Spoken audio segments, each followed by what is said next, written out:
Aquí comienza Pedro Ferriz de Con. En Central FM Equilibrio. Primera emisión. La revolución del intelecto. Hola, ¿qué tal? Muy buenos días. Gracias por estar con nosotros el día de hoy aquí en la primera emisión de Central FM Equilibrio. Yo soy Pedro Ferriz Híjar y a nombre del ingeniero Pedro Ferriz de Con le doy las gracias por estar con nosotros el día de hoy. Hoy, jueves 28 de abril, en punto de las 6:45 de la mañana. ¿Qué le parece si usted y yo nos vamos a un resumen de noticias? Estás escuchando a Pedro Ferriz de Con. Central FM Equilibrio. Resumen informativo. El presidente de México, Andrés Manuel López Obrador, revisó con empresarios de Estados Unidos las oportunidades de inversión en México y garantizó facilidades. Tras casi 3 horas, el presidente informó en Twitter que también abordó el tema de la integración de América con miembros del Consejo de las Américas. Ken Salazar, embajador de Estados Unidos en México, señaló que hubo un muy buen trabajo con el Consejo de las Américas. Francisco Cervantes, presidente del Consejo Coordinador Empresarial, afirmó que se trataron muchos temas asociados a la inversión y que los empresarios norteamericanos están dispuestos a invertir. Consideró que esto ayudará a enfrentar el proceso inflacionario. Adelantó que el miércoles se dará a conocer un tercer paquete de infraestructura. El Ejecutivo ofreció una cena en el Salón de la Tesorería de Palacio Nacional a empresarios de los Estados Unidos agrupados en el Consejo de las Américas, quienes se encuentran de visita en México para participar en la 14ª conferencia anual en colaboración con la Secretaría de Hacienda y Crédito Público. A pesar de que cada vez más jóvenes estudian a nivel superior, lo que les espera en el mercado laboral son bajos salarios y, por supuesto, la informalidad mexicana. De acuerdo con una investigación del Instituto Mexicano para la Competitividad, el IMCO, explicó que en 2019 alrededor de 1.400.000 jóvenes se graduaron de bachillerato, cifra 1.6 veces mayor que hace una década. De estos graduados, 2 de cada 3 iniciaron una licenciatura o una carrera técnica. Sin embargo, el 68% de los jóvenes de 15 a 24 años están hoy por hoy en la informalidad. El 64% son de preparatoria, el 55% de carrera profesional. En el cuarto trimestre del 2021, los jóvenes reportaron ingresos promedio por 5,695 pesos al mes, pero aquellos que accedieron a un empleo formal ganaron 7,321 pesitos, cifra 1.5 veces mayor que los que estaban en la informalidad y obtuvieron alrededor de 4,847 pesos. Andrés Manuel López Obrador afirmó que los libros de texto del nuevo modelo educativo evitarán que se formen personas deshumanizadas, egoístas, porque ese era el maquiavélico plan de la era neoliberal. Pues no vamos a estar formando personas, profesionales, ciudadanos, deshumanizados, egoístas, porque ese era el plan del modelo neoliberal. Así dice, era el plan del modelo neoliberal. El nuevo modelo educativo desconocerá los actuales libros de texto porque fomentan el modelo neoliberal.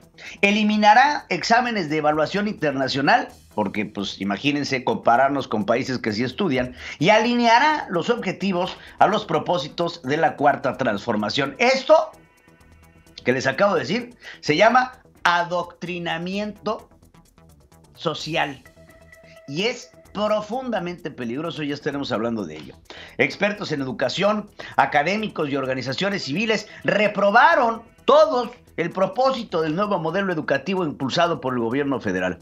Coincidieron en que no se garantiza que el alumno egrese con un perfil de calidad o aprendizajes esperados de acuerdo con un grado escolar, lo que empeorará con las múltiples carencias económicas, las carencias estructurales y de capacitación del magisterio. En el desplegado titulado En Defensa de la Educación, académicos, activistas y políticos manifestaron su preocupación por el plan educativo.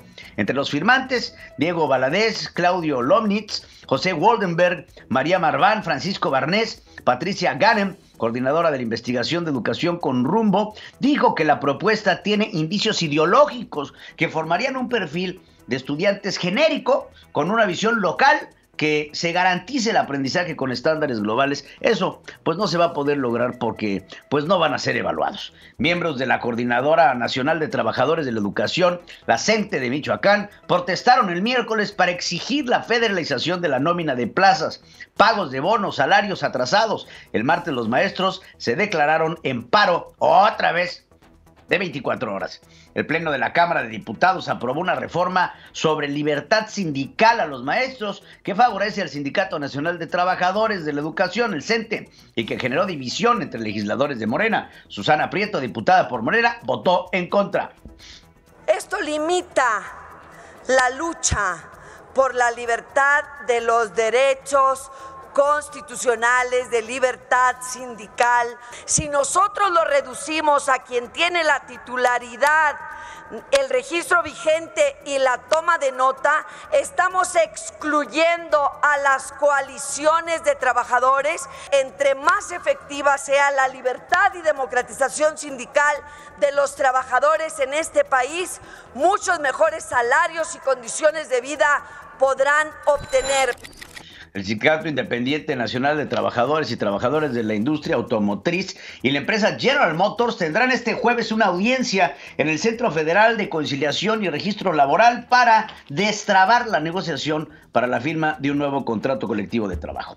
A fin de exigir un alto al bloqueo de plazas, el otorgamiento de equipo de trabajo y medicinas en los hospitales, petroleros elevaron sus protestas en distintos estados tras la celebración de asambleas extraordinarias en 36 secciones del sindicato petrolero. Los inconformes advirtieron a Pemex que en aquellas áreas de trabajo donde no exista personal suficiente, equipos de seguridad o instalaciones seguras, se van a paralizar las labores.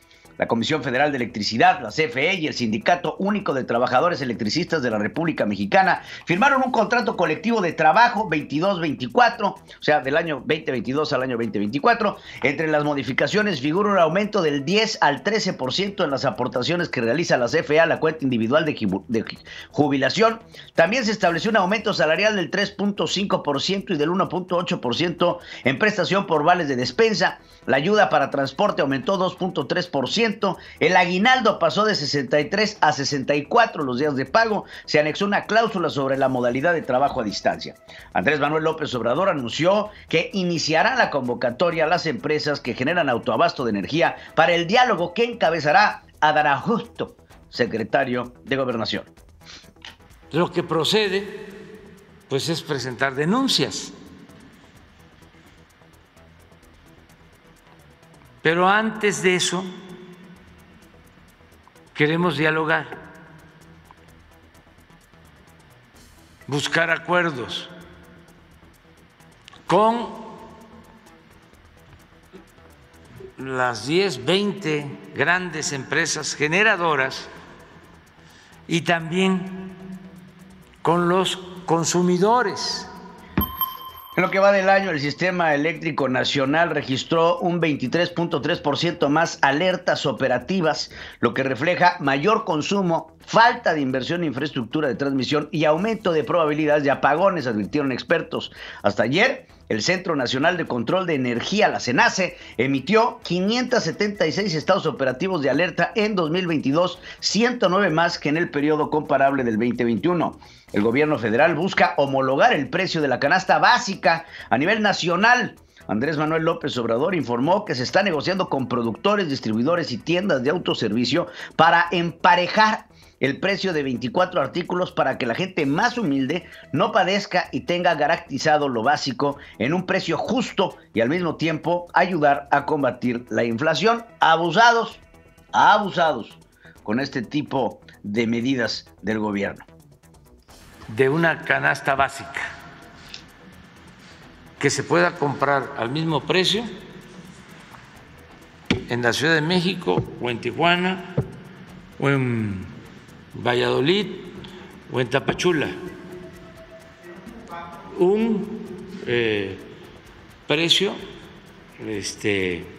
justo, es una contribución de los productores, distribuidores y las grandes tiendas departamentales que van a ayudarnos sin establecer control de precios.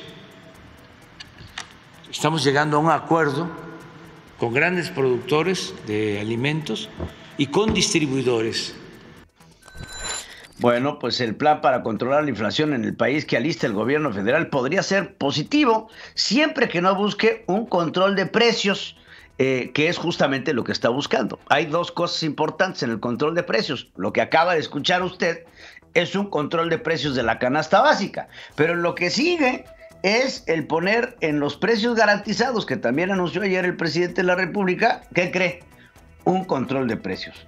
Para minorar el impacto del alza de los precios provocado por la guerra en Ucrania, es preferible que los países de América Latina y el Caribe den apoyos específicos a grupos vulnerables y permitan que los precios se ajusten conforme a el comportamiento global, oferta y demanda. Así lo recomendó el Fondo Monetario Internacional. Hay que incentivar la producción, pero motivar el modelo de consumo. En contexto con mayor nivel de inflación es necesario un salario mínimo que continúe incrementándose en consenso con las empresas. Así lo señaló, pues nada más y nada menos que Luisa María Alcalde, secretaria del Trabajo, siguiendo lo que es conocido como el modelo venezolano. Le voy a dar un dato para que lo anote. En 2019, en Venezuela, se aumentó el salario mínimo 70 veces en un año, lo que significó un aumento en la inflación venezolana de hasta el 700%. Nada más tómelo como nota. Durante el 2020, el primer año de la pandemia de COVID, México tuvo una mayor recaudación tributaria que pasó a representar el 16.3% del PIB. En 2019, a un 17.9, un aumento del 1.6, reveló la OCDE. De esta forma se convirtió en el segundo país de América Latina y el Caribe con el mayor incremento en este rubro, detrás de Antigua y Barbuda, que registró un alza del 1.7%, señaló el informe de Estadísticas Tributarias de América Latina y el Caribe. La organización reconoció que el SAT adoptó medidas que incluyeron inspecciones tributarias centradas en la evasión y la elusión, lo que contribuyó a este aumento. Destacó que solo 4 países de la región, Argentina, México, Nicaragua y Uruguay, subieron en ingresos tributarios nominales entre el 2019 y 2020. 3 de ellos también aumentaron el PIB nominal. Por considerar que dio la mayor propuesta técnica y económica, las autoridades decidieron que Telmex, del empresario Carlos Slim, sea el proveedor de los servicios de telefonía e internet del Aeropuerto Internacional Felipe Ángeles. Entre abril y diciembre de 2022, ganó la licitación frente a Total Play de Ricardo Salinas Pliego y también frente a Operves de Emilio Azcárraga Milmo. El gobierno federal pagará 80,000 pesos más 12,800 pesos de IVA por este servicio. Andrés Manuel López Obrador pidió a Aeroméxico, Volaris, Viva Aerobús incrementar el número de vuelos en el Aeropuerto Internacional Felipe Ángeles, que está muerto, sigue muerto, seguirá muerto, tiene 6 vuelos diarios. Inclusive ayer Aeroméxico anunció que iban a reducir el número de vuelos a Villahermosa porque pues simplemente pues no deja. ¿Por qué? Pues porque no hay pasajeros. Así lo dice. Hablé con Tricio, que es el Eduardo Tricio, que es presidente de Aeroméxico, y le pedí ayer que ayudaran. Tenían creo que una reunión hoy del Consejo para que se ampliaran vuelos, para que no se esté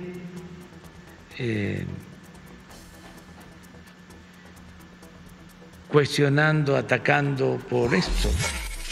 Que ampliaran vuelos para que no se esté atacando. No hay pasajeros, no hay rutas, pero lo que el presidente quiere es que no lo estén atacando por este tipo de cosas, independientemente de las pérdidas que puedan llegar a tener las aerolíneas. Aquí se trata de complacerlo a él. Autoridades de la Ciudad de México dieron a conocer los lineamientos para que establecimientos con venta de alimentos en el perímetro A y B del centro histórico coloquen enseres en la vía pública como parte del programa Ciudad al Aire Libre. No deben rebasar el aforo del 75% de la vía pública. Los establecimientos mercantiles de impacto vecinal deberán hacer un pago único de derechos de 3,000 pesitos, lo que implicaría agarrar a la informalidad y cobrarle una tajada de 3,000 pesos mensuales para cubrir la cuota del derecho de piso de la banqueta. Claro. Un tribunal federal reiteró que TV Azteca debe pagar 2,447 millones de pesos al SAT por impuesto sobre la renta ISR omitido para el ejercicio 2009. Greenpeace y el Centro para la Diversidad Biológica, dos organizaciones ambientalistas internacionales, presentaron una demanda de amparo contra la construcción del tramo 5 del Tren Maya que va de Playa del Carmen a Tulum. Acusaron que provocó deforestación en la ruta de 121 kilómetros y puesto en riesgo especies vegetales, animales, así como un sistema de cenotes y ríos subterráneos. Va por México. En la Cámara de Diputados solicitó Ernestina Godoy, fiscal de la Ciudad de México, terminar con la impunidad que impera en la tragedia de la línea 12 del metro, que dejó como saldo 26 personas muertas, incluido un menor de edad. A casi un año de los hechos ocurridos el 3 de mayo del 2021, legisladores del PRI, del PAN, del PRD reprocharon que no se haya dado a conocer los resultados de las investigaciones, los nombres de los responsables y que no exista ni un solo detenido. En una carta demandaron una reunión con Ernestina Godoy a fin de conocer cuáles son los avances del proceso judicial y desahogar las posibles inquietudes que les ha expresado la población. Genaro García Luna, exsecretario de Seguridad Pública Federal, perdió en definitiva la posibilidad de recuperar el dinero de dos cuentas bancarias que están aseguradas por la Fiscalía General de la República. Por unanimidad, los magistrados del 8º Tribunal Colegiado Penal de la Ciudad de México negaron al exfuncionario el amparo con el que buscaba el descongelamiento de sus cuentas, ya que esta medida fue dictada con base a la legalidad sin violentar algún derecho. Pedro Ferriz de Con. En Central FM Equilibrio. Primera emisión. La revolución del intelecto. Regresamos a Central FM Equilibrio. Gracias por estar con nosotros. Gracias por sintonizarnos como siempre a través de las distintas redes sociales. Por supuesto, los invitamos a que estén con nosotros en nuestra página de internet en www.centralfmequilibrio.com y a bajar nuestra aplicación, que la puede usted bajar a través de Google Play, del App Store, pone Central FM Equilibrio y ahí nos va a encontrar para que nos lleve a todos lados. 8 muertos, 11 heridos, 9 detenidos, es el saldo del enfrentamiento por el control de la planta cementera Cruz Azul en Tula. Así lo confirmó Omar Fayad, gobernador de Hidalgo. Los primeros reportes indicaron que un grupo de choque llegó a la puerta 3 de la fábrica ubicada en la ciudad cooperativa de la Cruz Azul en el municipio de Tula. Con disparos de armas de fuego intentó tomar control de la planta, incendiaron varios vehículos y cortaron la energía eléctrica. Fuerzas de seguridad resguardaron la zona. Trascendió que unos 500 agresores llegaron en camiones secuestrados y 2 trailers robados que utilizaron para incapactar las puertas. La pelea por el control de la cooperativa Cruz Azul lleva más de 2 años de litigios, unas 20 órdenes de aprehensión y 10 muertos en 3 entidades del país, incluidos los de ayer en Hidalgo. El enfrentamiento ha sido considerado el enfrentamiento más violento. Más tarde, trabajadores de la cementera se organizaron para colocar barricadas y se armaron con palos, rocas y varillas para otra eventual batalla campal. Al menos 3 camiones fueron incendiados en la carretera Uruapan-Pacheco en Michoacán. La acción se atribuyó a 2 grupos. A uno de hombres armados de los Cárteles Unidos que presuntamente pretendían distraer a los elementos de seguridad y a otros civiles que exigieron eliminar el peaje. Los hombres armados, al parecer del Sinaloa, sometieron a 6 soldados en La Noria, Sinaloa. En un video que circula en redes sociales, los militares se observan boca abajo, desarmados, sin su equipo táctico y recibiendo insultos, golpes y patadas. Hola, guachitos pedorros, hijos de su puta madre, verga. Que no la den de verga, putos. No te muy verga. Pura gente de la vida, la verga, no que muy huevudo, verga. No le Ahí está lo que está sucediendo en términos de seguridad, nada más para que le vaya midiendo. En sus patrullajes, los soldados han sido blanco de agresiones y retenciones también en Guerrero, Chiapas y Michoacán. Un elemento de la Guardia Nacional asesinó el martes de un balazo en la cabeza a Ángel Yael Ignacio Rangel, estudiante de la Universidad de Guanajuato, y dejó herida a otra alumna, Edith Alejandra Carrillo, en el municipio de Irapuato, confirmaron autoridades estatales. El gobernador Diego Sinue Rodríguez condenó el ataque del elemento federal y giró instrucciones para apoyar a los familiares de las víctimas. La Universidad de Guanajuato lamentó el crimen contra el alumno de la carrera de agronomía, así como por lesión del otro estudiante. Una fuente de seguridad del municipio de Irapuato explicó que el ataque ocurrió cuando el estudiante no quiso detenerse en un retén federal en la comunidad conocida por tener un flujo constante de estudiantes.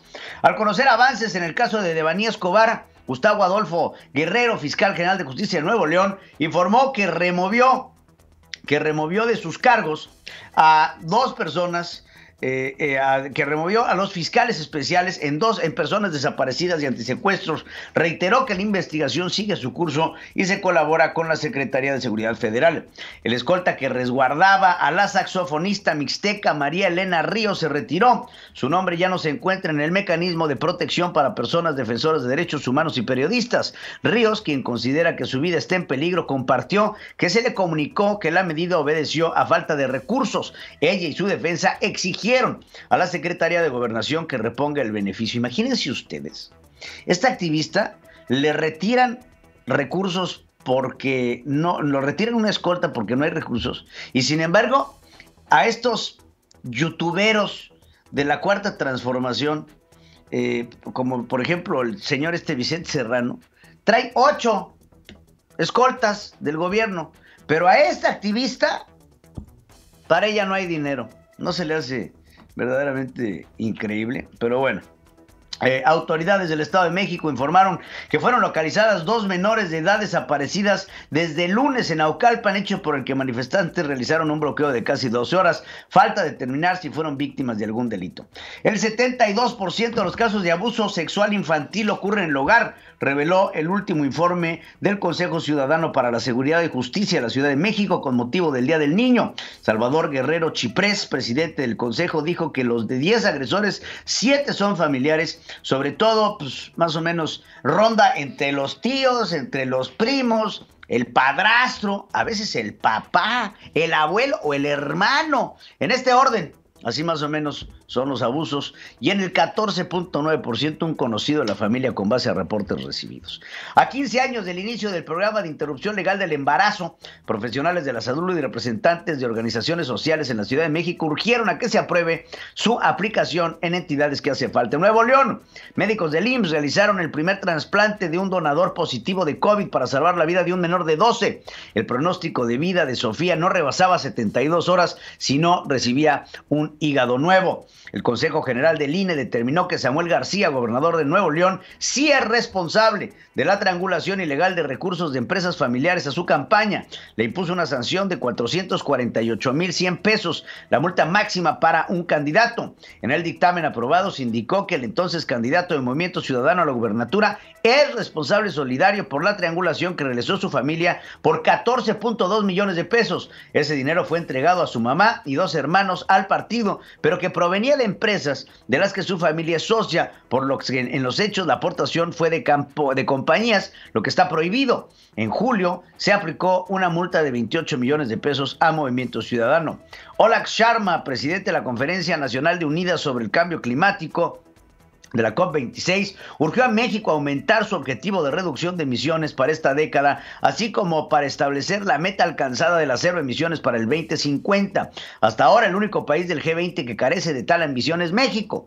Durante su visita a la Ciudad de México para dar seguimiento a los compromisos en dicho evento, recordó que el país se sumó al Pacto Climático de Glasgow, mediante el cual los países acordaron presentar compromisos reforzados para la COP27, que se realizará en Egipto en noviembre. Organizaciones de derechos humanos y familias de El Salvador denunciaron muertes y detenidos y arrestos arbitrarios durante el régimen de excepción solicitado por el presidente Nayib Bukele, el cual cumple un mes. Republicanos en la Cámara de Representantes confrontaron a Alejandro Mayorkas, secretario de Seguridad Nacional de Estados Unidos, por el levantamiento del título 42.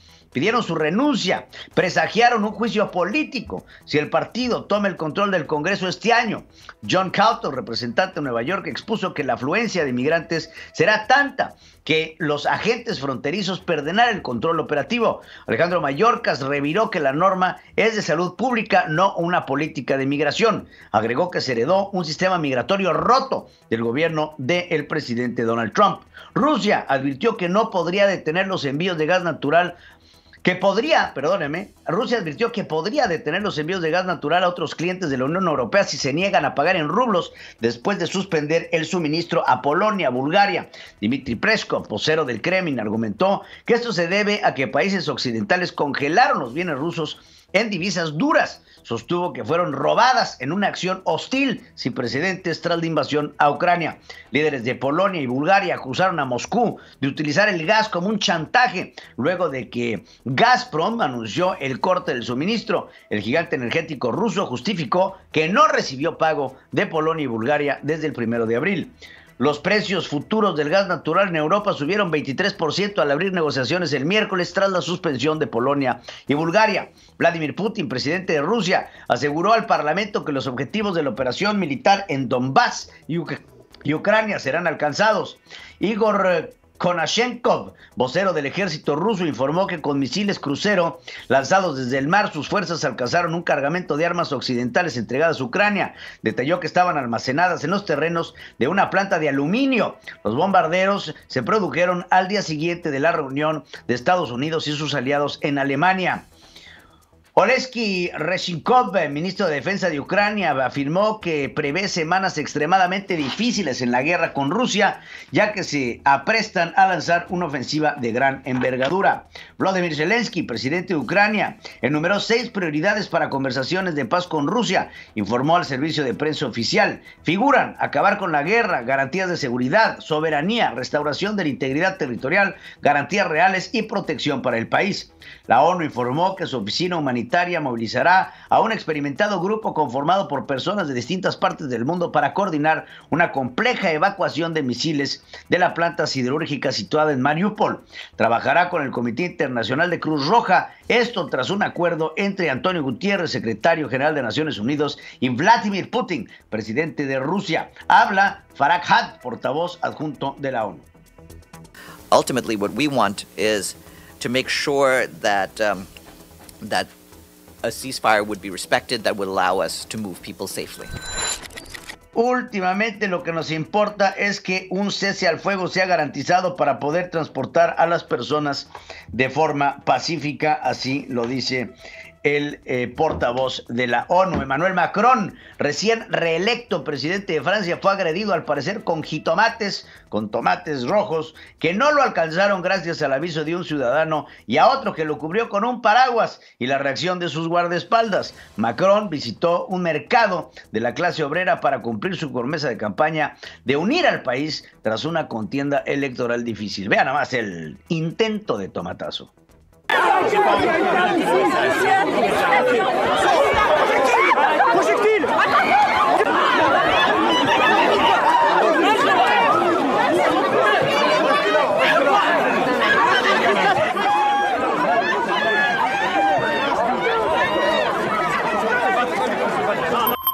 Ahí nada más se vio un jitomate volar y se escucha a alguien que dice ¡proyectil! Y entonces pues le pusieron un paraguas. La Unión Europea reconoció que la pandemia está entrando a una nueva fase en la que los gobiernos ya no necesitan contar todos los casos, sino cambiar hacia un enfoque sostenible que rastree las distintas variantes y refuerce la capacidad de producción de vacunas. El bloque planea realizar pruebas más limitadas destinadas a controlar el virus y sus variantes. El Papa Pancho pidió, escuche usted, a las suegras que tengan cuidado con su lengua en pro de la armonía familiar durante un mensaje dedicado a los ancianos de la Audiencia General de la Piazza de San Pietro. Insistió a las familias superar perjuicios, construir una relación de armonia pese a che se les considera il diavolo. No, anche voi suocere vi dico, state attenta con la lingua, perché la lingua è uno dei peccati più brutti delle suocere, no? La suocera è un personaggio mitico, no? La suocera, non dico che la pensiamo come il diavolo, ma sempre se la pensa, e la suocera è la mamma del tuo marito, o è la mamma della tua moglie. Pensiamo oggi a questo sentimento un po' pervaso che la suocera cuanto più lontano meglio è. ¿Cómo se ve que el Papa no tiene suegra? Dice, a ustedes las suegras les digo, escuchen porque es el representante de Dios hablando, tengan cuidado con sus lenguas, es uno de los pecados de las suegras, la lengua. Hoy en día la suegra es un personaje mítico. No digo que pensemos que son el diablo. Son también madres. Son mayores y una de las cosas más bonitas para las abuelas es ver a sus nietos. Es cierto que a veces son poco especiales, pero han dado todo. Al menos hazlas felices y dejen que lleven su vejez con felicidad. Con felicidad. Así habla el Papa Pancho de las suegras. Pedro Ferriz de Con y su editorial. En Central FM. Equilibrio. Bueno, pues el día de ayer se dio a conocer ya el resultado de lo que fue la famosísima revocación de mandato. Esta revocación de mandato que causó tanto estupor, y hoy les hago una pregunta que se me hace profundamente interesante. Entonces, ahí les va la pregunta que le pido que pasen a nuestras formas de consulta en @PedroFerriz, en Central FM, en todas nuestras plataformas para que pase y participe. Dice, ya es oficial. La revocación de mandato no llegó a los números deseados y se declara como una revocación que no tiene carácter vinculante. ¿Considera usted o consideras tú que cumplió un cometido político? Y les pido su respuesta, si sí o si no. Ahora sí. Pero hay que analizar directamente cuál era el cometido político de la revocación de mandato.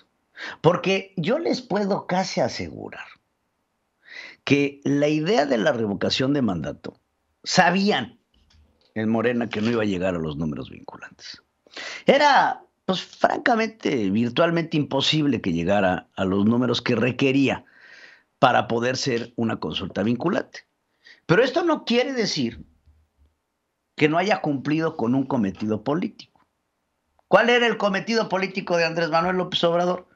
Primero que nada, medir su fuerza, medir el músculo que tiene la aprobación del presidente.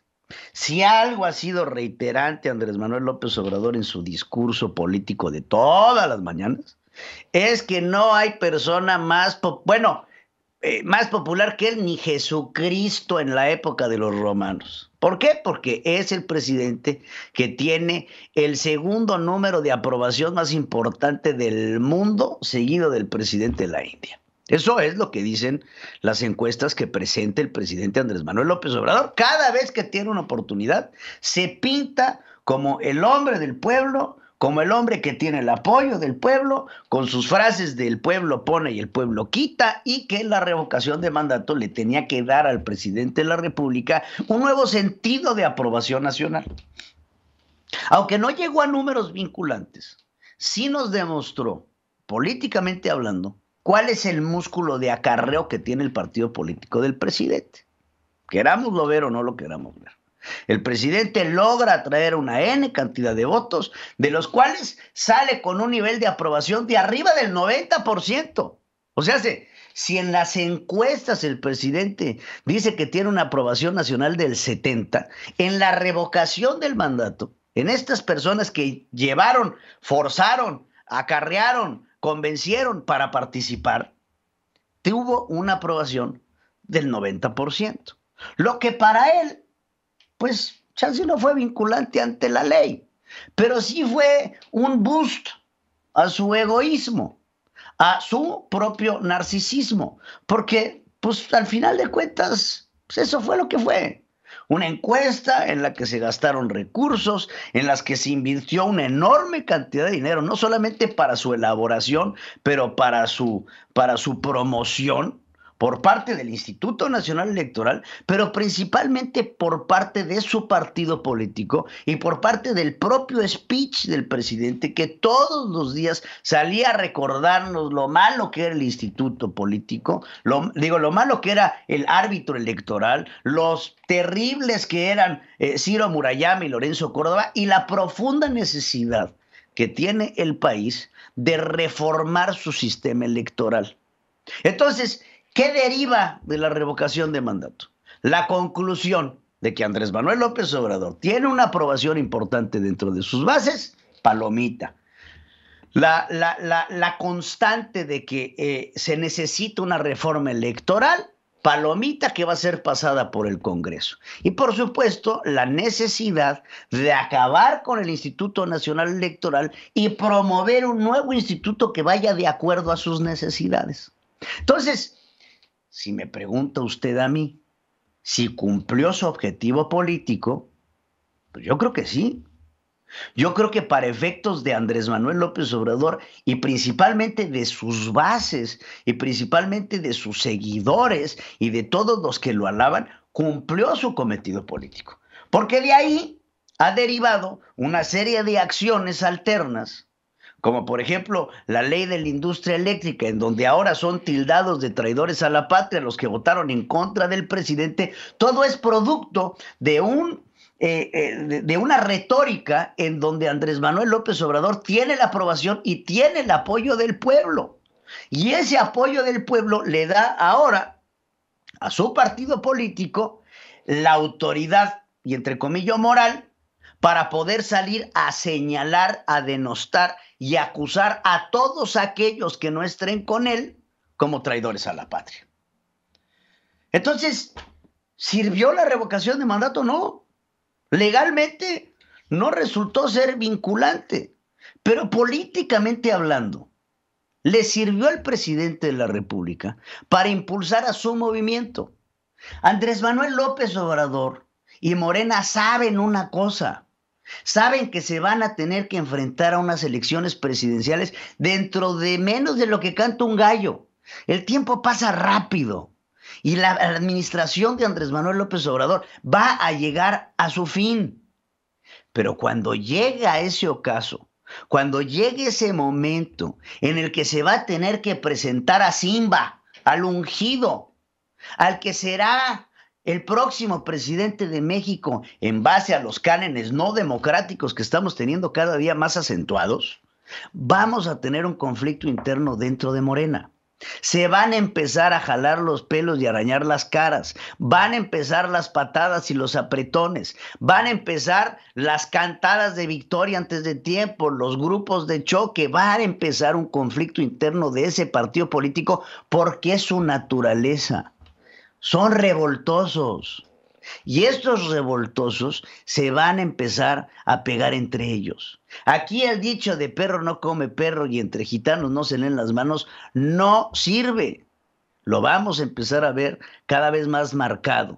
Y ya empiezan a levantarse las manitas de Claudia Sheinbaum, de Marcelo Ebrard, de Ricardo Monreal y de algunos otros que se convertirán en los aspirantes a la presidencia y que últimamente van a empezar a fragmentar a las distintas corrientes dentro de Morena, que las hay y las hay muchas, así como en su momento había las famosas tribus del PRD. El presidente se va a enfrentar con un problema que va a ser la continuidad de su legado. Y es ahí en donde se presenta lo que se llama un marco de oportunidad. La entrevista con Pedro Ferriz de Con. Central FM. Equilibrio.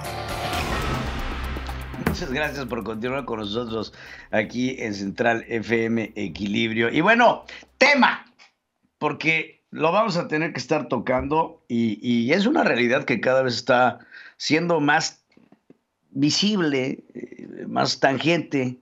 Y quiero darle la bienvenida a Ana Gutiérrez. Ella es coordinadora de Mercado Laboral y Comercio Exterior. Y El empleo es importante.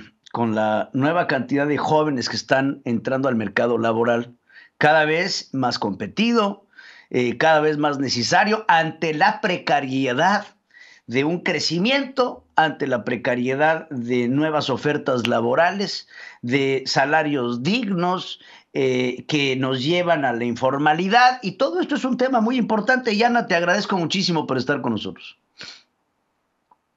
Hola Pedro, qué gusto estar aquí contigo para platicar de este tema tan importante. Pues sí, como mencionas, y en vista de que ya va a ser el Día del Trabajo, este 1 de mayo, en el INCO consideramos muy importante darle visibilidad a las condiciones de los nuevos trabajadores que están entrando al mercado laboral. Porque como bien mencionas, lo que estamos viendo es que las nuevas generaciones de personas, tanto hombres como mujeres, que están entrando al mercado laboral, están enfrentando peores condiciones. En primer lugar, el gran problema del mercado laboral mexicano, que persiste y estaba presente desde mucho antes de la pandemia, es la informalidad. Y la informalidad se agrava de manera muy importante cuando vemos un zoom in a la población de personas que tienen entre 15 y 24 años, que son las personas que se están incorporando cuando van saliendo de la universidad, cuando van saliendo de sus estudios, a la población económicamente activa. Y vemos que 7 de cada 10 jóvenes que trabajan en la economía están en un empleo informal, lo cual es una tasa significativamente mayor al 56% que vemos a nivel nacional.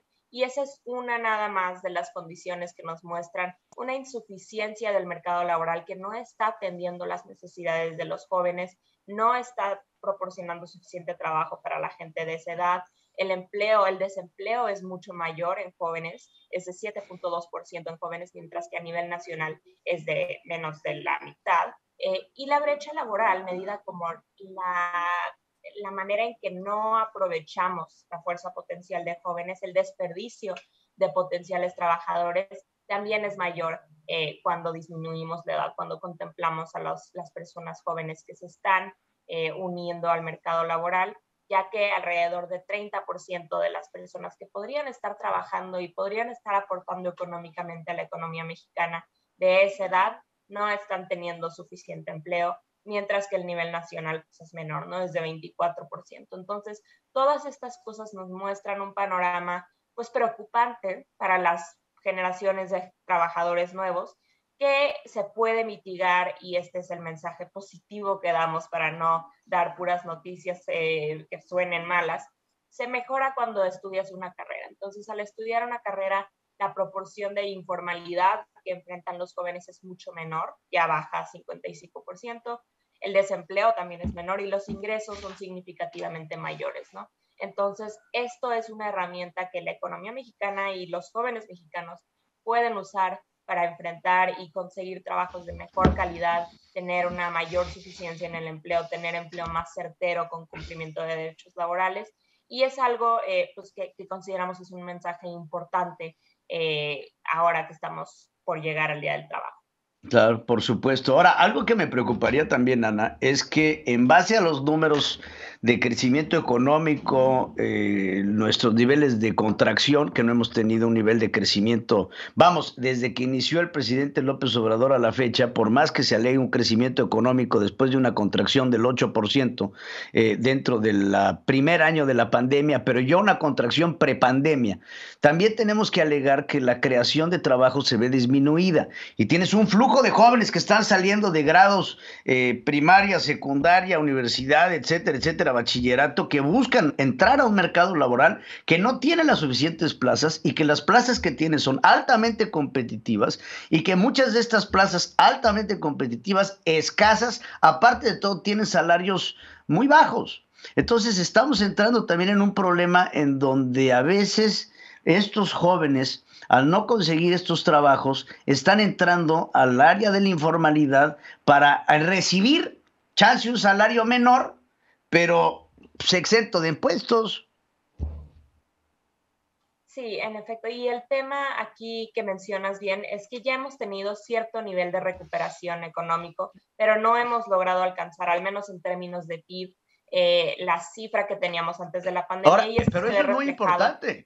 Eso es en muy el importante desempeño. porque Claro que se al ve no reflejado tener, en el desempeño laboral. al no llegar nosotros al PIB anterior, entonces creo que lo hemos tratado de explicar 80,000 veces, pero cuando tienes una contracción de -8 y después tienes un crecimiento de 4, de 5, pues sigues teniendo una contracción de -3. O sea, no has llegado al punto cero de equilibrio para poder empezar a alegar un crecimiento. Por lo tanto, esta misma falta de creación de empleos y de generación de trabajo y de bonanza y demás, ahora se ve profundamente afectada por los niveles de informalidad que estamos viendo a nivel general, que están rondando en el 70% de la población económicamente activa a nivel nacional. Es francamente preocupante. Y se ve en otras cosas también, en otras disparidades en términos de recuperación, porque mientras el PIB no se ha recuperado, el nivel del empleo sí en términos nominales, en parte porque México no tiene una red de seguridad social que permita a las personas estar en desocupación sin tener pues un sustento económico para sus familias. Entonces sí vemos que ya el nivel de empleo se recuperó, pero no ha recuperado su tendencia prepandemia. Antes de la crisis traíamos un crecimiento estable, no demasiado alto, pero estable en los trabajos que se proporcionaban en la economía, y ahora esa tendencia pues seguimos muy por debajo de ella, lo cual nos habla de que no estamos cubriendo las necesidades de una población que por supuesto que crece trimestre con trimestre, y además hay estados como Guerrero, Sinaloa, Veracruz, Tabasco, donde el empleo ni siquiera se ha recuperado a los niveles prepandemia, y esto es algo que también se ve en algunos grupos. Por ejemplo, el grupo de adultos mayores tampoco tiene recuperación completa en el número de empleos, a pesar de que ya vamos 2 años después de la llegada de la crisis. Y también vemos, lamentablemente, que entre menores estudios tiene la población, no solo los jóvenes, cualquier miembro de la población ocupada mexicana, entre menos estudios tiene, y aquí es más grave el caso de aquellos que tienen primaria incompleta, de menos estudios tienen, menos es la recuperación. Realmente los únicos empleos que se han recuperado a nivel nacional son los de personas que tienen ya sea bachillerato o educación superior. Entonces, hay muchas disparidades todavía presentes en el término de recuperación económica laboral, que se magnifica por el hecho de que el PIB todavía no se recupera y nuestra actividad económica todavía no se recupera y muestra señas de estar teniendo una recuperación desacelerada. Oye, dime una cosa, Ana, y creo que ahorita es tema, porque un factor que va a comenzar a influir en esta competitividad laboral, pues siempre es el estudio. Como bien lo dices, las personas que tienen estudios de educación media superior o superior, pues tienen mayor posibilidad de conseguir un empleo mejor remunerado. Y ahora se nos está presentando un nuevo sistema de estudios que pues yo creo que lo entienden ellos, que es francamente preocupante, y lo único que va a dar como resultado va a ser una generación que va a tener mucho menor capacidad. Y eso debe de preocuparnos a nivel de la competitividad internacional. Sí, en realidad es muy importante tener el foco sobre los planes de estudio, y es más importante tener una capacidad de actualizar los conocimientos y las habilidades que los estudiantes van recibiendo, porque sabemos que estamos en un mundo donde el cambio tecnológico es rapidísimo, donde los cambios y necesidades del sector productivo, conforme van cambiando las tecnologías de los productos y los tipos de productos que el mercado interno y externo demandan, pues tienen que ajustar los estudios de los jóvenes que van saliendo y entrando al mercado laboral. Y pues es más importante tener una relación ahí estrecha entre sector privado y sector académico. Por supuesto que el sector público puede ayudar ahí a mejorar los vínculos, a mejorar la comunicación, pero sí es relevante pues buscar planes de estudio que permitan a las personas tener las mejores habilidades para precisamente mantener estos beneficios de una carrera profesional con respecto a los que no la tienen, ¿no? Ahorita sí hay un incremento de alrededor de 1,000 pesos al mes, al menos, en promedio, entre las personas que ganan por ingresos laborales solo con preparatoria y las personas que ya tienen carrera profesional. Por supuesto que esta brecha se explica por el cambio y la mejora en las habilidades de las personas que ya tienen una mayor preparación. Entonces sí es importante dar los incentivos, mantener los incentivos para que los jóvenes estudien una carrera, estén mejorando sus habilidades, estén recibiendo nuevos conocimientos constantemente, porque solo así podemos tener una economía donde no solo la población sea más productiva, sino que también sea más innovadora y nos permita tener nuevas ideas y crecer más dinámicamente. Te agradezco mucho, Ana Gutiérrez, coordinadora de Mercado Laboral y Comercio Exterior. Gracias por estar con nosotros en esta primera emisión. Un gusto platicar contigo, Pedro. Buen día. Igualmente, Ana, gracias. La revolución del intelecto. Somos México llega a Puebla. Este 3 de mayo, acompaña a Pedro Ferriz de Con en una plática magistral sobre el futuro de México. 3 de mayo, Auditorio de la Universidad Madero. 18 horas. Puebla, Puebla. La revolución del intelecto. Venta de boletos en revoluciondelintelecto.com. Somos México. La entrevista con Pedro Ferriz de Con. Central FM. Equilibrio. Quiero darle la bienvenida a Susana Prieto Terrazas. Ella es diputada por Morena, con un tema que se aprobó el día de ayer sobre la libertad sindical. ¿Y quién mejor que ella para que nos explique cuáles fueron las condiciones y en dónde estuvieron pues, los argumentos a favor y los argumentos en contra en este tema que influye e impacta en la vida de los sindicatos? Te agradezco mucho, diputada, por estar con nosotros. Muchas gracias, Pedro. Gracias por aperturar el espacio, a sus órdenes. Como siempre es un placer. Gracias, diputada, por estar con nosotros en este espacio informativo. Y el día de ayer se tomó una decisión en torno a la libertad sindical. Platícanos cómo estuvo la cosa en la Cámara de Diputados. ¿Cuáles son los argumentos a favor, los argumentos en contra? Si hubo o no un poquito de rispidez en torno a estos acuerdos que se tomaron. Sí hubo rispidez porque, entre otros, pues la de la Voz no estuvo de acuerdo. Para mí, lejos de estar autorizando la libertad y democratización sindical, están eternizando y legalizando al sindicato blanco de la educación, a el CENTE. Están diciendo que en miras de la libertad y democratización sindical solo se respetarán las relaciones laborales y los derechos de los trabajadores cuyo sindicato cuenta con registro y con toma de nota. Pues el único que cuenta pues es el sindicato charro. Entonces quiere decir que esto es una contradicción con la ley vigente del 1 de mayo del 2019, donde aparentemente nosotros, la legislatura anterior aperturó la libertad y democratización sindical como condición expuesta por los Estados Unidos de Norteamérica en el apartado 23 del TEMEC, es decir, que existiera esa libertad y democratización sindical que ahora limitan, estableciendo, yo dije ayer en mi intervención que oficializando al charrismo sindical.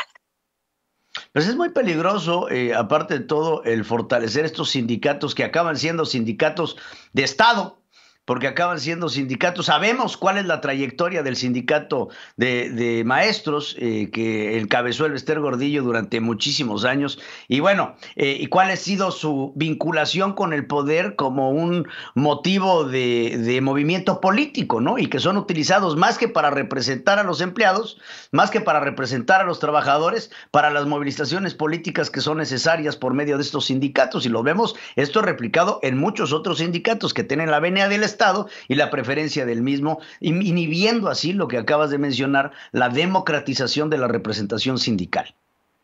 Sí, además yo creo que vulnera el más puro de los derechos sindicalistas, porque la gran mayoría de los sindicatos minoritarios y los sindicatos que están obteniendo sus tomas de notas de acuerdo a la nueva Ley Federal del Trabajo, estamos empujando y pugnando por una sindicalización que regrese al origen, que de verdad represente los intereses de los trabajadores y no de las empresas del sector público o del sector privado, porque la verdad me parece que la corrupción de los sindicatos es exactamente la misma en el sector privado y en el sector público.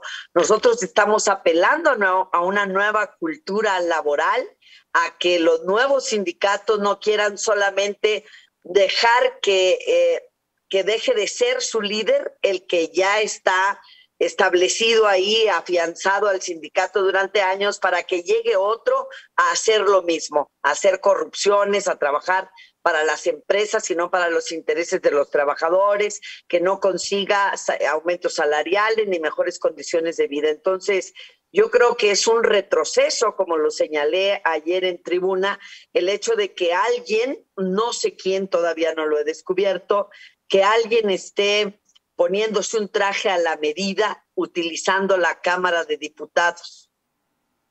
Sí, pues es francamente de llamar la atención, porque lo que se debe de inhibir, creo, es el fortalecimiento de estos, como bien dices, líderes sindicales charros, que lo único que acaban siendo son explotadores de los trabajadores. Y tenemos casos, creo que en el sindicalismo mexicano, para echar para arriba de líderes sindicales que se enriquecen a manos llenas impunemente con el salario de los trabajadores y las cuotas sindicales y que tienen que ser vistos y tienen que ser pasados bajo la lupa. ¿Qué mejor ejemplo que el mismo Carlos Romero de Champs o el Bester Gordillo, estos nombres que tenemos tatuados en la cabeza muchos mexicanos que sabemos de la impunidad con la que se han manejado este tipo de líderes sindicales y el daño que le han hecho a las empresas del Estado y a los representantes de los trabajadores, que se enriquecen ellos y dejan al descubierto que lo único que utilizan estos sindicatos es para movilizaciones, pero hacerse ricos de manera personal. Creo que se debe, y estoy de acuerdo, de acabar con este charrismo sindical. Esta es una lucha en todos los niveles, pero yo creo que finalmente quienes deben entender que sin ellos no va a rendir frutos la lucha son los trabajadores, a todo nivel. Porque, por ejemplo, a veces los maestros se sienten superiores a los obreros, pero tienen exactamente los mismos problemas cuando enfrentan sus relaciones obrero-patronales. Entonces, por eso es que estamos llamando a una nueva cultura laboral, donde también, por ejemplo, estuvimos con Zoe Robledo hace unos días en la Cámara de Diputados en una conferencia magistral que dio y reconoce que, por ejemplo, hablando de sindicatos de Estado, el del Instituto Mexicano del Seguro Social tiene 4 empleados administrativos por 1 del personal médico. Entonces, el Seguro Social lo que necesita es personal médico, no auxiliares administrativos. Pero estos sindicatos blancos, con sus líderes charros, lo que han hecho son favorcitos, vender plazas, generar plazas que no se requieren dentro del sector público ni del sector privado, y entonces van enganchando a los trabajadores, estableciendo compromisos con ellos, y entonces no puede vencerse al charrismo sindical. La concientización de la clase trabajadora es la clave para que la aplicabilidad de la ley en cuanto a la libertad y democratización sindical tenga un verdadero sentido en este país. Pues te agradezco mucho, diputada Susana Prieto Terrazas, diputada de Morena, por estar con nosotros para platicar esto que es un tema trascendental para la vida de los trabajadores en nuestro país y, por supuesto, su correcta representación en sus plazas laborales y, por supuesto, sus derechos como los trabajadores que son. Muchas gracias, Susana, por estar aquí con nosotros en este espacio. Igualmente estamos a sus órdenes. La revolución del intelecto. Somos México llega a Puebla. Este 3 de mayo acompaña a Pedro Ferriz de Con en una plática magistral sobre el futuro de México. 3 de mayo, Auditorio de la Universidad Madero, 18 horas, Puebla, Puebla. La revolución del intelecto. Venta de boletos en revoluciondelintelecto.com. Somos México. Resumen de noticias en la hora central con Pedro Ferriz de Con. Central FM. Equilibrio. Vamos a un resumen de noticias en punto de las 8 de la mañana con 3 minutos. Andrés Manuel López Obrador revisó con empresarios de Estados Unidos las oportunidades de inversión en México y garantizó a estos empresarios facilidades. Francisco Cervantes, presidente del Consejo Coordinador Empresarial, afirmó que los empresarios norteamericanos están dispuestos a invertir y adelantó que el miércoles se dará a conocer el tercer paquete de infraestructura.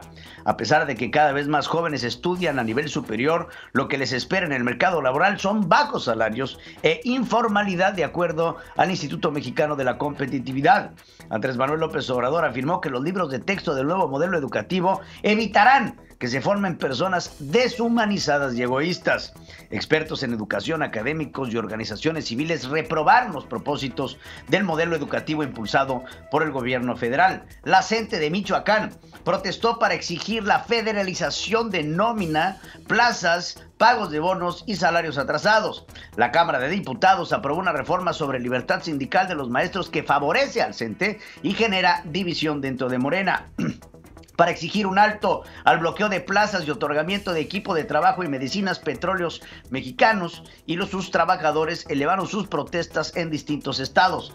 La CFE y el SUTERM firmaron un contrato colectivo de trabajo, o sea, el Sindicato Único de Trabajadores Electricistas de la República Mexicana, de un contrato colectivo de trabajo del 22 al 24, figurando un aumento del 10 al 13% en las jubilaciones.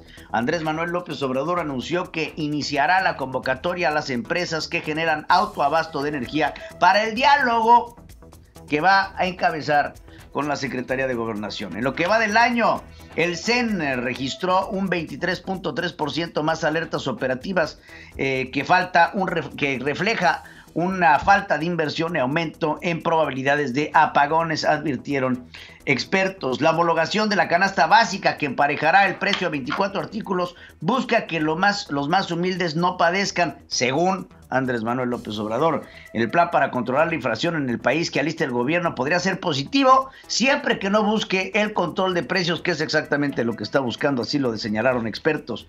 Para minorar el impacto al alza de precios provocado por la guerra en Ucrania, es preferible que países de América Latina permitan que los precios se ajusten conforme al comportamiento global de la oferta y demanda, recomendó así el Fondo Monetario Internacional. En un contexto con mayores niveles de inflación es necesario un salario mínimo que continúe incrementándose, señaló la secretaria del Trabajo, Luisa María Alcalde. Durante el 2020, el primer año de la pandemia de COVID-19, México tuvo una mayor recaudación tributaria que pasó a representar el 16.3% del Producto Interno Bruto. Telmex de Carlos Slim ganó una licitación para poder poner el internet y la telefonía en el Aeropuerto Internacional Felipe Ángeles. AMLO pidió a Aeroméxico, a Volaris, a Viva Aerobús que incrementen su número de rutas y vuelos en este aeropuerto para que no lo critiquen. Autoridades de la Ciudad de México avalaron que el establecimiento con venta de alimentos en el centro histórico coloque enseres en la vía pública no debe de rebasar el 75% de la banqueta. El Tribunal Federal reiteró que TV Azteca debe pagar 2.447 millones de pesos en impuestos sobre de ISR omitido en el ejercicio 2009. Greenpeace y el Centro de Diversidad Biológica presentaron una demanda en torno al tramo 5 del Tren Maya. Va por México en la Cámara de Diputados solicitó a Ernestina Godoy, fiscal de la Ciudad de México, dar conclusiones, terminar con la impunidad de la tragedia de la línea 12 del metro. Genaro García Luna perdió la posibilidad de recuperar 2 cuentas bancarias que fueron aseguradas por la Fiscalía General de la República. Con maniobras de último momento, Morena y aliados intentaron debilitar a la oposición en la Comisión Permanente del Congreso para lograr una mayoría calificada. El PRD en el Senado no tendrá representación en la Comisión Permanente del Congreso de la Unión. La Comisión de Justicia del Senado aprobó un dictamen para fortalecer la figura de legítima defensa en un enfoque pro víctima. Evelyn Salgado, gobernadora de Guerrero, reconoció que no puede garantizar el retorno a familias desplazadas por violencia, pero les ofreció 400,000 pesos a los que regresen. Joger Morales Miranda, dirigente del FNLP, dijo que Evelyn Salgado quiere finiquitar el asunto y pierde compromisos de regresarlos a su lugar de origen. 8 muertos, 11 heridos, 9 detenidos. El saldo del enfrentamiento por el control de la planta cementera de Cruz Azul en Tula, confirmó Omar Fayad, gobernador de Hidalgo. Trabajadores de la cementera se organizaron para colocar barricadas y se armaron con palos y rocas y varillas para otra eventual batalla campal. Al menos 3 camiones fueron incendiados en la carretera Uruapan Parachao, en Michoacán. La acción se atribuyó a 2 grupos de la delincuencia y otro grupo civil. Hombres armados, al parecer del cártel de Sinaloa, sometieron a 6 soldados en La Noria. Circuló en un video que se hizo viral en las redes sociales. Un elemento de la Guardia Nacional asesinó de un balazo en la cabeza a un estudiante en la Universidad de Guanajuato y dejó herida a una alumna en Irapuato. Al dar a conocer los avances del caso de Devani Escobar, Gustavo Adolfo Guerrero, fiscal general de Justicia de Nuevo León, informó que removió ya a 2 funcionarios. El escolta que resguardaba a la saxofonista mixteca María Elena Ríos se retiró por falta de recursos del gobierno. Autoridades del Estado de México informaron que fueron localizadas 2 menores de edad desaparecidas desde el lunes en Naucalpan. La información internacional con Adriana Braniff desde Miami, Florida.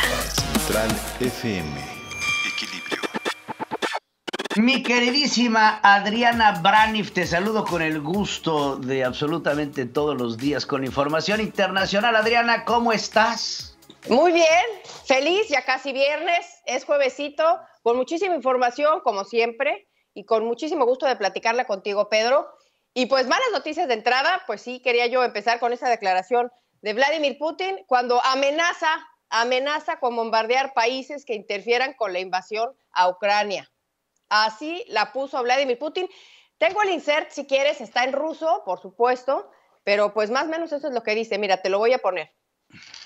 Если кто-то, подчеркну еще раз, если кто-то вознамерится вмешаться в происходящие события со стороны, то они должны знать, да, и будут создавать для России неприемлемые для нас угрозы стратегического характера, они должны знать, что наши ответно-встречные удары будут молниеносными, быстрыми. A ver, pues ando medio rasposo en mi ruso. Sí. ¿Qué dice?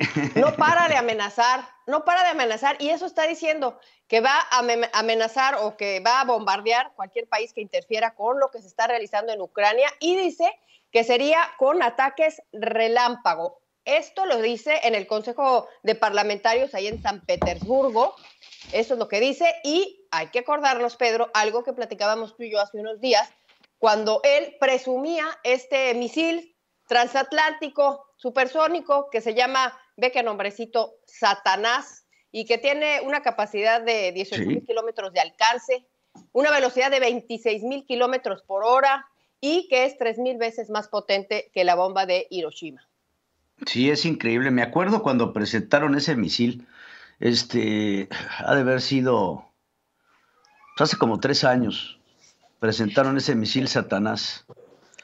Sí, pero lo sacó a pasear hace 2 semanas. Hace 2 semanas lo sacó a pasear, lo desempolvó, hizo algunas pruebas, avisó a Estados Unidos para que no hubiera ahí una reacción, ya sabes, por error empezar a la Tercera Guerra Mundial. Pero eso fue hace 2 semanas, que lo saca, lo desempolva, lo prueba y dice que está en las mejores condiciones. Sí, a ver si tienen una imagen para que podamos mostrar este misil. Pero es tremendo cacharro, tremendo cacharrito el misil Satanás. Y y justamente lo saca a pasear porque es el misil, el misil. Qué horror. Pero bueno, ahorita si tenemos la imagen la mostramos. A ver, no sé si está la imagen, pero por lo pronto te comento que Antonio Guterres, que es el secretario general de la ONU, pues él estuvo ayer en el Kremlin, en Moscú, se entrevistó con Vladimir Putin, se entrevistó con Sergei Lavrov, que es el canciller, el secretario de Relaciones Exteriores, y salió diciendo que fue muy útil esta reunión, que se empezó a negociar para, sobre todo, la misión que está haciendo en este momento es hacer y poder ayudar a los civiles que no pueden salir en estos momentos justamente de las zonas como Mariupol, donde hay un grupo de civiles enorme en una siderúrgica, en una fábrica de acero, allá trincherados donde no pueden salir. Entonces está tratando de que se hagan estos corredores humanitarios. Hoy va a estar, o ya está en Ucrania, se va a entrevistar con Zelensky, que por cierto lo criticó porque no fue primero a Ucrania, sino que fue primero a Rusia, pero Guterres ya dijo que él envió las cartas desde Nueva York al mismo tiempo y el que primero contestó fue Putin. Entonces, por eso fue primero a Rusia. Vamos a ver qué sale de ese asunto, Pedro. A ver, ya tenemos la foto del misil. A ver, mira, para que... A ver, ahí pónganla.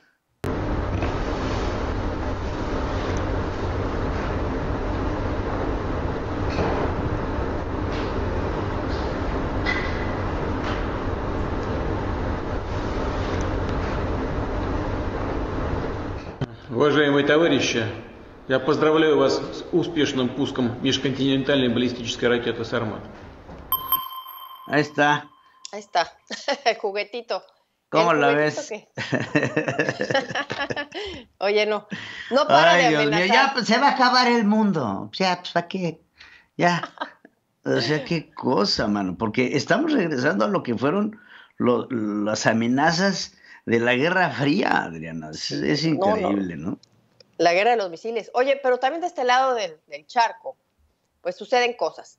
Porque ayer Alejandro Mayorkas estuvo en el Congreso norteamericano y el tema que trató fue la frontera México-Estados Unidos. Un tema pues, espinosísimo en estos momentos, donde pues han estado llegando muchísimos migrantes, gran cantidad de migrantes, incluso de Ucrania, que están huyendo de la guerra, y que llegan vía alguna ciudad de Europa, Cancún, y de Cancún toman un avión a Tijuana, o algún país de Europa, Ciudad de México, y de ahí a Tijuana. Pero Estados Unidos ya dijo que no pueden pedir asilo así, que tienen que hacerlo por internet, y entonces, pues por lo pronto se están quedando en México, y esto está causando más problemas. Mallorca estuvo ahí justamente porque está insistiendo en que se levante este título 42, que fue una medida de Donald Trump para detener todos los asilos, para evitar la propagación del virus, y que lo autorizaba para deportar expeditamente a todos los que llegaran. Ahora, quieren ya quitarlo los demócratas. Eso es lo que está tratando de hacer Mayorkas. El martes se va a decidir qué va a suceder con esto,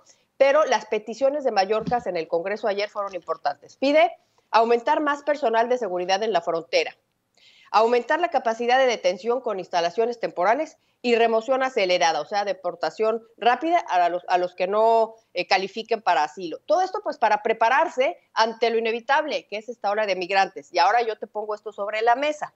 ¿Qué más urgente que este tema para que sucediera esa llamada sorpresa que va a tener el día de mañana justamente Joe Biden con el presidente de México para hablar de cosas que no sabía el presidente, pero que supuestamente eran para la Cumbre de las Américas y que seguramente pues se va a tocar, y el tema principal va a ser el de la frontera, donde le van a advertir que ahí vienen los migrantes y que muchos se van a tener que quedar en México. ¿No lo crees? Esto va a ser motivo de campaña política para las elecciones de noviembre, Adriana. Sí. Todo esto va a ser retomado por el Partido Republicano con la retórica de Donald Trump del enemigo el migrante. Inclusive ya algunos senadores y congresistas republicanos han amenazado a Mayorkas de llevarlo a juicio político por la crisis humanitaria que está representándose. Ahora, ¿hay una crisis humanitaria de migración? Sí. Pero lo que alega Alejandro Mayorkas es que todo esto es el resquicio de las políticas antimigrante del presidente Donald Trump, y que lo que se está tratando de hacer es una contención. Mientras tanto, vemos a un presidente Joe Biden que se reunió hace unos días, si no es que ayer, si mal no lo recuerdo, con el Caucus Latino, para justamente poder cumplir uno de sus compromisos de campaña más importantes, que es una reforma migratoria integral, que ha sido la cereza en el pastel del voto latino desde la época de Ronald Reagan, ¿no? Entonces, pues bueno, hay mucho ahí que se arrastra, mi querida Adriana. Vamos a estar viendo esto definitivamente.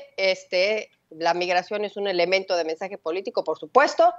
Ya están las intermedias a la vuelta de la esquina en noviembre, y después vienen las elecciones. Se perfila una pérdida del Congreso por parte de los demócratas, que es algo normal. Históricamente hemos visto que a mitad de un presidente en las intermedias siempre pierde la mayoría en el Congreso. Es algo que es recurrente históricamente hablando, sí. Y ahora que vemos el índice de popularidad de Joe Biden tan bajo como el de Donald Trump, ya nunca ningún presidente había tenido tan baja popularidad, salvo Donald Trump, en este momento de su mitad de mandato, Pedro. Pues eso puede llegar a ser acuciante, me quiero imaginar, para el Partido Demócrata y lo que podrán ser estas elecciones intermedias de noviembre, mi querida Adriana. Así es, Pedro. Pues vamos a estar muy al pendiente de todo esto, por supuesto, y mañana platicamos cómo le fue a Zelensky con el secretario general de la ONU. Esperemos, por favor, que todo se arregle por la vía pacífica. Me parece muy bien, mi queridísima Adriana Braniff. Como siempre, muchas gracias por estar con nosotros aquí. La revolución del intelecto. Somos México llega a Puebla. Este 3 de mayo acompaña a Pedro Ferriz de Con en una plática magistral sobre el futuro de México. 3 de mayo, Auditorio de la Universidad Madero, 18 horas, Puebla, Puebla. La revolución del intelecto. Venta de boletos en revoluciondelintelecto.com. Somos México. Roberto José Pacheco está con Pedro Ferriz de Con. Central FM. Equilibrio. Mi queridísimo Roberto José Pacheco nos tiene temas que suceden allá en México. Pacheco, ¿qué hubo? Cuéntamelo. Estimado Pedro Ferriz, pues sí, mira, ayer en sesión solemne en el Tribunal Electoral del Poder Judicial de la Federación, pues ya se declaró la invalidez de esta revocación de mandato que tanto ha polarizado a la sociedad mexicana, toda vez que no se alcanza el 40% de la participación ciudadana que establece la ley. En esta primera consulta de revocación de mandato a la que se sometió el presidente López Obrador a mutuo propio, él quiso que se hiciera, él lo promovió. Bueno, esto ocurrió el pasado 10 de abril, pues solo contó con el 17.7% de participación de los ciudadanos, de los electores, lejos del 40% necesario para ser vinculante. Bueno, pues somos 90 millones de electores, fíjate, toda la gente que no acudió a votar. Para los morenistas fue un triunfo porque el presidente López Obrador tuvo el apoyo de alrededor de 17 millones de mexicanos, los únicos que acudieron a esas urnas. El presidente del Tribunal Electoral del Poder Judicial de la Federación, Reyes Rodríguez Mondragón, señala que la revocación de mandato, pues sí, es un hito en la vida política de nuestro país, y como cualquier otro ejercicio, de esta manera pues, inicial, desplegó una serie de retos, pero sobre todo, mi estimado Pedro Ferriz, fue una lección para nuestra democracia y para todos los actores políticos que no estuvieron a la altura de las circunstancias. Escuchemos lo que dice el magistrado. La jornada celebrada el 10 de abril de 2022 es un hito en la vida política de México y como cualquier otro ejercicio inicial desplegó una serie de retos y lecciones para nuestra joven democracia. El proceso de revocación de mandato visibilizó que aún es necesaria la construcción de procesos más sólidos de democracia directa para hacerlos propios y percibir su utilidad social. Pues la postura ya de lo que fue el proceso revocatorio, el presidente del Tribunal, Reyes Rodríguez Mondragón, pues hizo un recuento sobre la organización de este ejercicio. Critica a la Cámara de Diputados porque incurre en una omisión legislativa que incidió en las reglas del juego y por lo tanto el INE tuvo que ajustarse y además, para colmo de males, la reducción presupuestal que generó la disminución de las casillas y también la escasez de personal e insumos, pero sobre todo los ataques que sufrió el INE, esto de alguna manera, pues la gente pues no le dio el interés, no tomó mucha confianza sobre este proceso, sobre todo porque de origen, si era un buen ejercicio, en el transcurso del proceso fue cayendo en la confianza de la ciudadanía y más que todo en el desinterés. Así pues, el magistrado concluye que todos los obstáculos e irregularidades durante este proceso revocatorio impactaron en la calidad democrática.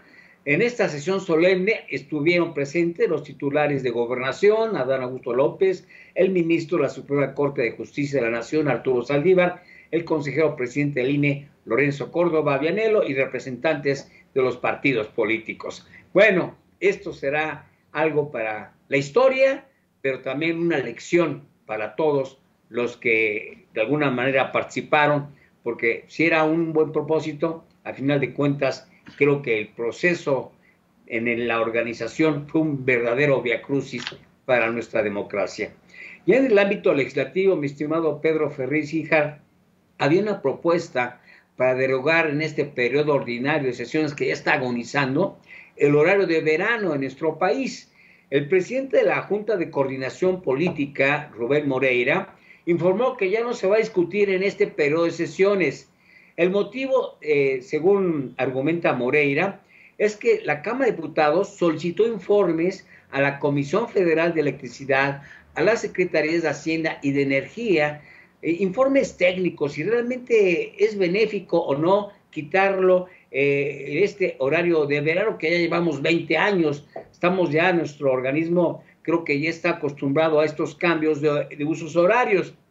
Sin embargo, pues no hubo estos reportes y por lo tanto, pues quedó como propuesta nada más y será hasta el próximo periodo ordinario de sesiones, que será en septiembre, cuando ya se discuta si realmente se quita o no el horario de verano.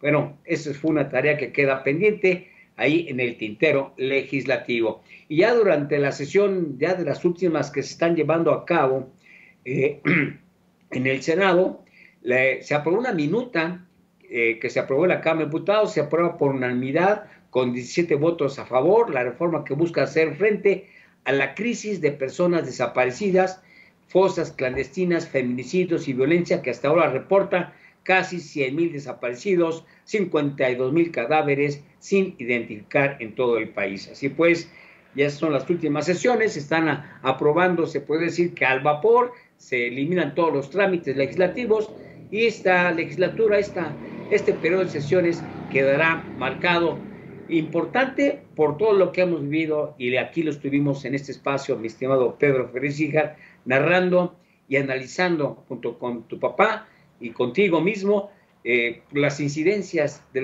las ocurrencias también, lo que pasa en San Lázaro y en la Cámara de Senadores. Ya lo creo, mi querido Roberto José Pacheco, y está el pendiente nuevamente. Ponen sobre la mesa esta vieja promesa de Andrés Manuel López Obrador cuando era jefe de gobierno del Distrito Federal de acabar con los distintos horarios, que la reviven. Ahora, bueno, me acuerdo cuando López Obrador era jefe de gobierno, inclusive lo quería hacer, eliminarlo por completo sin tomar en consideración cuáles y en dónde están los ahorros, principalmente por el buen aprovechamiento de la luz natural, para poder tener ahorros sustanciales en la Comisión Federal de Electricidad. Entonces, por un lado, te dicen una cosa y por el otro lado quieren legislar otra totalmente distinta. Pero bueno, entre tantas cosas, como bien dices, esta legislatura es una legislatura de ocurrencias y de albazos legislativos, lo cual es francamente lamentable para el proceso legislativo nacional. Mi querido Roberto José Pacheco. Te mando un abrazo, mi estimado Pedro Ferriz Híjar. Este jueves, ya mañana, como dicen, es viernes, Feliz viernes. Ya mañana es viernesito. Viernes chiquito, mi querido Pacheco. Pedro Ferriz Híjar y Pedro Ferriz de Con. Central FM. Equilibrio. Más me tardé en decírselos antes de que comenzara la conferencia mañanera, que ya el presidente hoy dará a conocer su propuesta de una reforma en materia electoral. Como se los decía al principio en el primer comentario que hacíamos en torno a la revocación de mandato. Ya pasó, sirvió o no su cometido político. Y tan sirvió su cometido político, que el cometido político no era el ver si se quedaba o no se quedaba un presidente que fue electo por 6 años. Ahí no estaba el punto. El punto era denostar, acabar, desprestigiar y sentar las bases para una reforma electoral. Una reforma electoral que elimine al organismo al que el presidente considera su enemigo porque, a decir de él, le robaron las elecciones, le robaron la presidencia en el 2006 y le robaron la presidencia y le robaron todo. Casi las ganas de vivir. Y entonces este organismo del Instituto Nacional Electoral, que es el órgano que vela por los intereses democráticos, inhibe el injerencismo de las autoridades en el poder, que busca las elecciones libres y justas, el voto libre y secreto, la participación ciudadana, debe de ser eliminado. Porque no va de acuerdo con el pensamiento, porque es un resquicio de la era neoliberal en donde los consejeros electorales que son elementos neutros de la participación ciudadana, son vistos como enemigos porque no apoyan al presidente de la República. Hoy el presidente da el primer zarpazo para desaparecer al INE y formar lo que a él le apetezca o le venga. Eliminar diputados, eliminar senadores, eliminar financiamiento, porque el INE es el organismo que le da a los partidos políticos las distintas prerrogativas que reciben por parte del gobierno. No más. Aquí el que manda y el que dice quién traga se llama Andrés Manuel López Obrador. El poder detrás del poder. Nuevamente, el gran dilema que va a enfrentar Andrés cuando se vaya es quién se queda y cómo lo va a controlar. Te voy a ser presidente yo, porque esa máxima autoridad democrática del país la tiene el hombre que representa al Estado. Así el presidente hoy anunciaba lo que a sus huestes va a ser un gran paso para la democracia en nuestro país. Garantizando el voto de los ciudadanos es la aplicación plena de la democracia. Van a ser los ciudadanos los que van a elegir libremente a sus representantes y se cuida también de que todos puedan participar en las elecciones y puedan tener espacios en el Congreso. Pero quien va a decidir sobre los diputados van a ser los ciudadanos, va a ser el voto de los ciudadanos. Y no hay la intención de que se imponga un partido único. Lo que queremos es que haya una auténtica, una verdadera democracia en el país y que se termine con los fraudes electorales, que sea el pueblo. Así también el Horacio Duarte presentaba el Instituto de Elecciones y Consultas del Bienestar. Hijos de la... Escúchenlo ustedes. Tanto en el tema de consejeros como en el tema de magistrados, es decir, del Tribunal Electoral, habrá un mecanismo de designación a través del voto popular el primer domingo del mes de agosto, siendo los candidatos postulados por los tres poderes de la Unión. Cabe señalar que ahí hay también una disminución de consejeros. Habrá de 11 consejeros que tenemos actualmente, bajará a 7 consejeros de manera directa. Otro tema fundamental es la federalización de las elecciones para que desaparezcan los organismos llamados OPLES, así definidos. Entonces, yo le voy a dar una reflexión. ¿Quién es este señor? Porque usted lo primero que se va a preguntar es quién es Horacio Duarte Olivares, ¿no? Ahorita Horacio es el representante, el encargado de las aduanas. ¿Qué hace ahí el encargado? Usted se ha de preguntar, ¿no? Pues, ¿qué hace el encargado de las aduanas? Presentando la iniciativa de la reforma electoral, ¿no? Bueno, Horacio Duarte durante muchos años fue el representante de Andrés Manuel López Obrador en el INE. Después, anteriormente en el IFE, ¿no? Entonces Horacio no fue nunca consejero electoral, pero era el representante del partido ante el organismo. Y en una de esas, Horacio sale de aduanas y lo nombran pues, consejero presidente de lo que será el nuevo Instituto del Bienestar para las Elecciones, o yo qué sé, cómo lo vayan a llamar. Estamos enfrentando hoy por hoy lo que hemos venido vaticinando en este programa durante mucho tiempo. Van a acabar con la democracia mexicana. Y muchos han criticado la postura que tomamos en Central FM en torno a la revocación de mandato para la participación. Porque creemos en esta casa de noticias, creemos en la democracia. Pero yo les digo una cosa, hemos visto el fin de la democracia mexicana. Se acabó. ¿Por qué se acabó? Porque la historia nos está pasando factura. Hoy no solamente es esto, es ver al subsecretario de Educación Pública hablar sobre libros de texto y festejando el nacimiento del Partido Comunista Mexicano. México ya no es un país democrático. México ya no es un país en donde reine el libre mercado. México ya no es parte del eje de la democracia. México es comunista.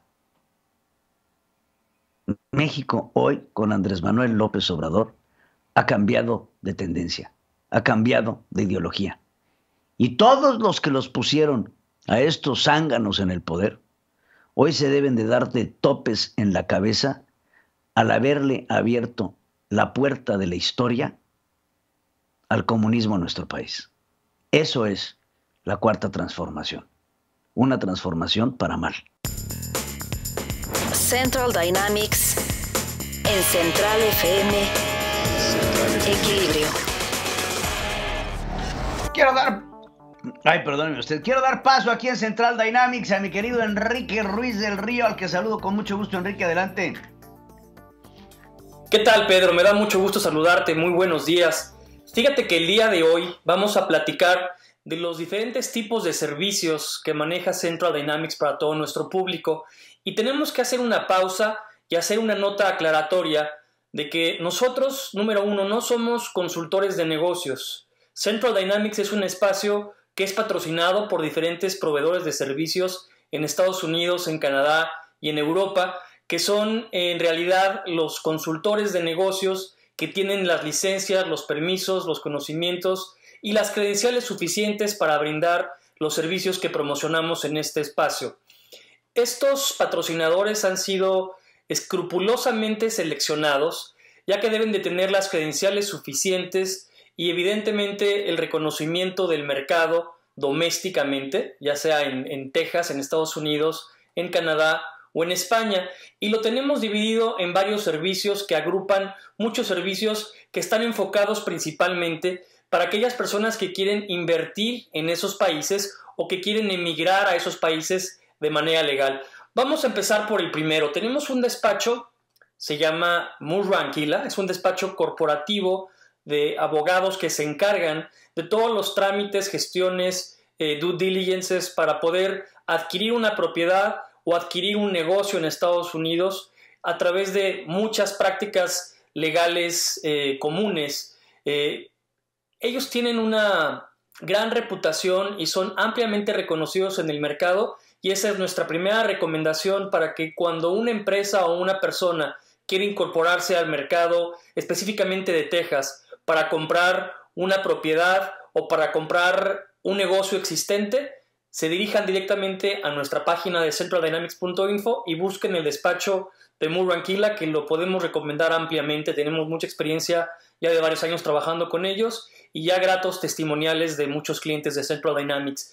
El segundo servicio, que es también muy importante y que puede estar relacionado directamente con lo que es la asesoría legal, es la parte de consultoría de negocios en lo que se refiere a lo contable, a lo fiscal, a los impuestos internacionales. Y aquí hemos seleccionado al despacho de Mave Internacional, encabezado por el contador Rodolfo Maya, que nos ayuda con una cuestión muy particular.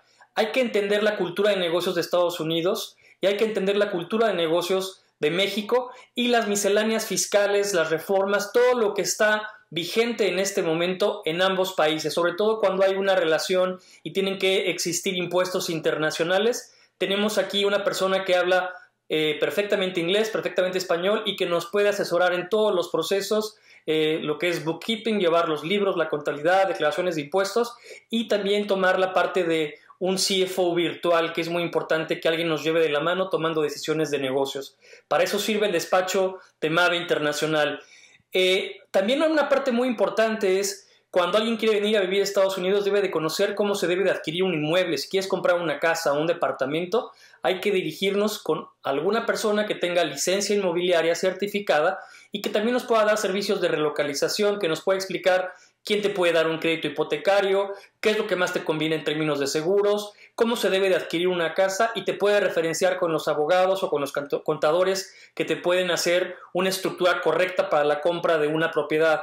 Es mejor prevenir que lamentar y estar bien asesorados, no nada más por un vendedor de bienes raíces, sino por una persona que tenga todo el concepto completo, del ciclo completo de la adquisición de un inmueble, y eso lo tenemos a través de Ana de los Reyes, que es nuestro asesor inmobiliario certificado y licenciado, con el que referimos a todos nuestros clientes de Central Dynamics.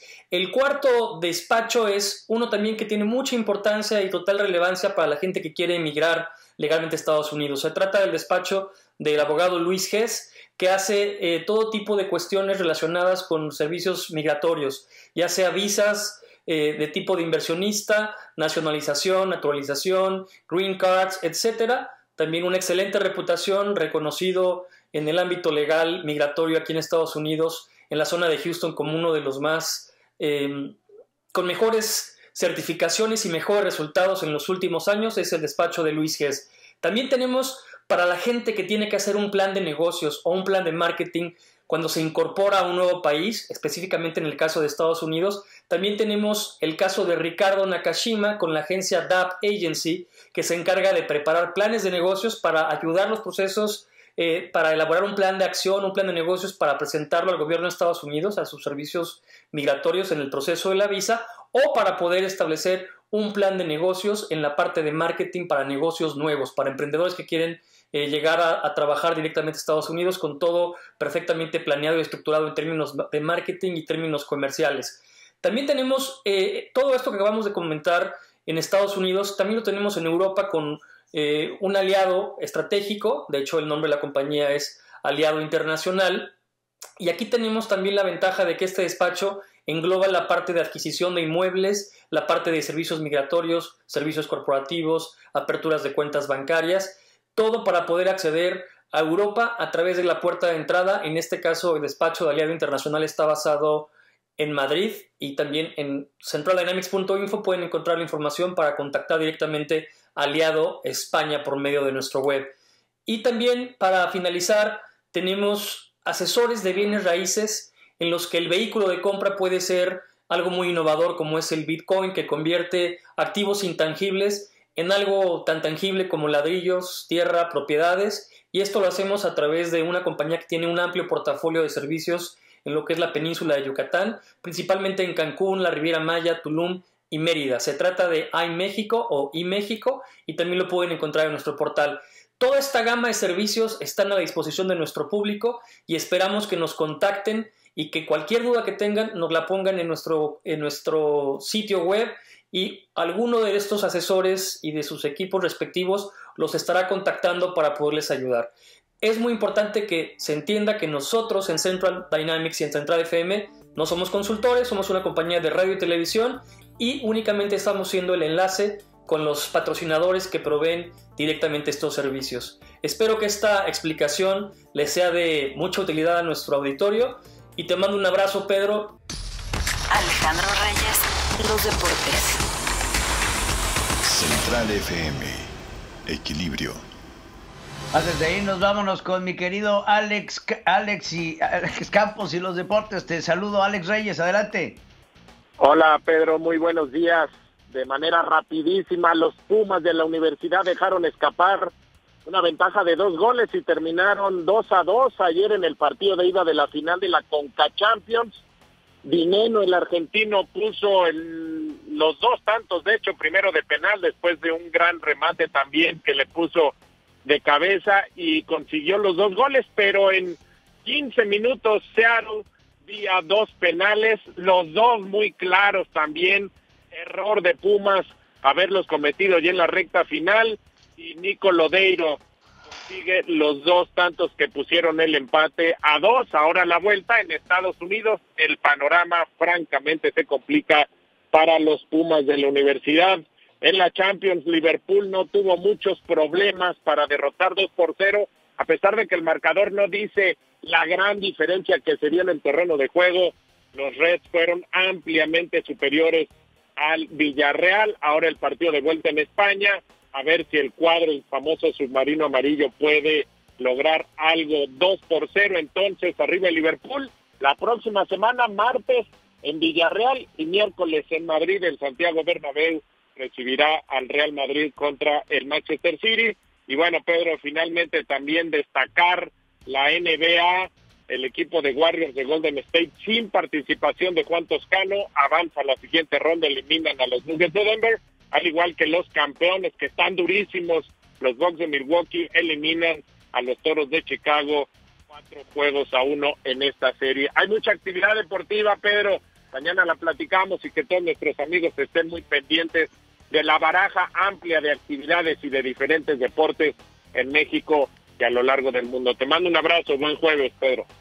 Igualmente, mi querido Alejandro Reyes, muchas gracias por la información deportiva. Con esto hemos llegado al fin de este informativo. A nombre del ingeniero Pedro Ferriz de Con, yo le agradezco mucho el favor de su presencia. No se olvide, Dore Ferriz, Adriana Brani, Pedro Ferriz de Con, Pedro Ferriz Híjar, todavía estaremos aquí a lo largo del día. Yo soy Pedro Ferriz Híjar, recuerde, hagamos historia. La revolución del intelecto. Somos México llega a Puebla. Este 3 de mayo, acompaña a Pedro Ferriz de Con en una plática magistral sobre el futuro de México. 3 de mayo, Auditorio de la Universidad Madero, 18 horas, Puebla, Puebla.